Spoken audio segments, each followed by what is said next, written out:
How's it going, guys? So today we trained shoulders, and usually me and Mike, we do similar shoulder workouts actually. Usually something to do for front delts, some sort of pressing movement, more of a compound. I like to always do my heavy lifting near the beginning of the workout, and typically, like you saw in our other workout, like we mentioned, if we see a machine that we don't usually get to use all the time, we'll take advantage of it. So today we had the hammer strength, basically press for shoulders, and we started off at, I think we warmed up with a plate, and did that for about 20 minutes or 20 reps or so, just to warm up the shoulder joint and get the blood there. Then we moved up to 2 plates, 3 plates, and we leveled off at 3 plates. And I think we moved on to seated lateral raises. We did a warm-up set of 30 pounds. And we did them seated because we can basically keep the movement more restricted to the delt. A lot of guys, when they do standing dumbbell raises, they're swinging and they're getting a lot more hip and momentum into the movement, and they're not actually targeting their delts. Yeah, you can lift more that way, but is it improving your what you're actually trying to do? Is it you're actually targeting your delts? Maybe not. So we did them seated, and Mike likes to sometimes do just a warm-up and then jump right into the heavy set for 2 or 3 sets. So we jumped right up to the 45s, and we banged out, I think, 3 sets? Yes. 3 sets at 8 to 10, 12 reps. And from there, we moved to rear lateral raises for the rear delt, and just bent over, seated as well. Same deal. 8 to 12 reps, 3 sets with the 45s. And from there, we went, and what did we do from there? Did the machine side lateral. Machine side lateral. So seated as well again. The good thing I like about this exercise is just like when you're doing something like the standing leg curls for hamstrings or the lying leg curls, you're locked in, and the whole movement is on your whole shoulder joint and the deltoid. So we banged out, actually I think we did the whole rack for 2 or 3 sets. 3 sets, probably about 10 to 12 reps. 10 to 12 reps. I didn't get 10 to 12 reps. I think I got maybe 8 to 10. It was, I typically don't go that heavy on the movement, but it was a good change. And for me, I have a shoulder injury on my right shoulder, so sometimes I get a little intimidated with something very isolated on my shoulder joint. What'd you do? I have a minor slap tear. Typically guys get that from baseball. I got it from basketball, being stupid, slapping a backboard, trying to block someone, and I didn't move my arm and I kept going. So it's not really an issue anymore, but it was kind of when it happened around the time I started to get into weightlifting. So my whole lifting mechanics have kind of been screwed around that base since I started lifting. But now I've gotten my shoulder joint strong enough that it's not really an issue. I've had an MRI on it. It doesn't really cause any problems. It's nothing to be worried about. Surgery would actually do more damage than actually just basically working around it and just trying to get everything stronger instead. So it's definitely something that's always in the back of my head, but it's not a real issue. And usually we do, Mike usually does traps. I don't train traps, to be honest.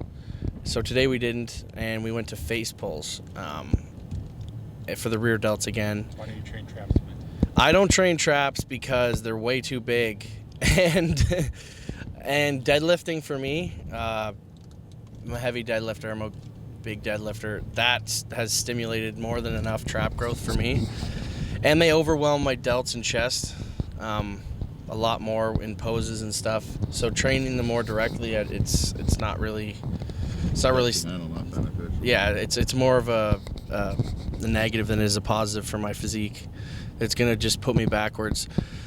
So we moved to face pulls, and honestly, this workout we ended up training probably a lot more rear delts and lateral delts. So, which is good for me because I find it's definitely areas that I need to work on the most. Front delts usually get more from benching and pressing and all that stuff. And a lot of guys have that issue where they're front delt dominant. And we did these seated today. I usually do them standing up. It was a little different, but I liked it because, like other movements, when you're sitting down and locked in, you're moving it just with the area you want to target. So a little bit more challenging, but a lot more effective for stimulating the rear delts. And that pretty much sums up our whole workout. Just mostly some medial and rear delt movements. One front press in there, and yeah, it's very basic but efficient and effective, and that's really how you should be keeping the training. What's your diet like when you're going into show versus off season? But like, what do you change? Well, typically what I've always done in the past for off season is not really follow anything, which is why I've always made it. It's always made it harder for me to come into shape for shows, because I never realistically gave myself enough time to get in shape, because I never really kept myself at a good starting point. This year is a little different. My starting point wasn't as bad. But typically what happens is with the cardio changes, and it's definitely a lot lower in fat for sure, like almost half, if not 3/4, almost half, if not 3/4 less of fat intake compared to what I'd probably be in the off season, which is I don't really follow or track, but I'm saying probably 150 200 grams a day, easy. It's more consistency too. I find when you're well, someone like Mike, he's a pro, and he takes it a lot more serious, but he doesn't necessarily take it a lot more serious. He does it properly all year round. He's always, making sure he's getting the same calories from his fats and carbs and proteins. So when it comes time for show and his coach manipulates things, he leans out exactly how he should, and things happen very fast because he's very consistent all year round. So my off season versus pre-contest has typically been inconsistency versus starting to be very consistent. And I think what I've learned is just if I can be more consistent all year round, it's going to make it a lot easier in general, just to be able to tweak things nutritionally. How did you get involved in the sport, but what do you like about it? I got involved in the sport basically just to... It was something to do. I've always been an athlete, and I'm always competitive. So for me, it was something that people thought they encouraged me to do it. They said, I think you'll do well. You definitely have the genetics for it. And I love to train. Like for me, the training was easy. I just had to get into the diet part of things, get into the posing, etc. A lot of the things that are involved in body, like I'm not really a fan of posing trunks. I'm not really a fan of, getting a fake tan. I'm not really a fan of, starving myself. Not starving, but you feel like you're starving yourself sometimes, or you're just feeling like crap. But when you understand, once you get on the stage and you go through that process of competing over and over again, it's like a high. You want to chase it, and it feels good to reach that goal. So for me, getting into bodybuilding was kind of a big step for me, but once I competed my first time, I was hooked, and it was just more so getting involved in something. You're such a heartthrob. Yeah. Hey man, Probably Mr. Wilson. Thought they broke up. she's gonna love it because no one calls her a heartthrob. Hold on. Okay, I'm almost ready. On my signal. Unleash hell.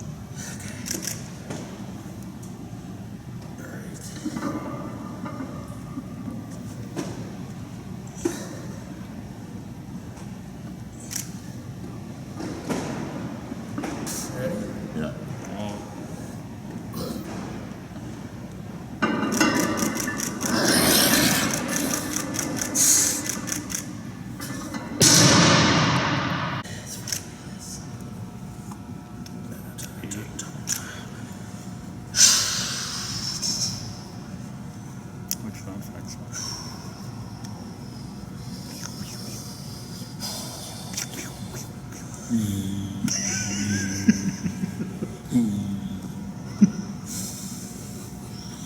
fucking plates. Come on, buddy. Easy fucking weight. Come on. Drop down. Just relax.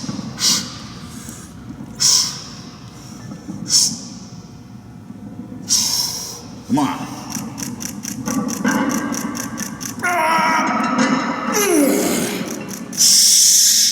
Fuck yeah.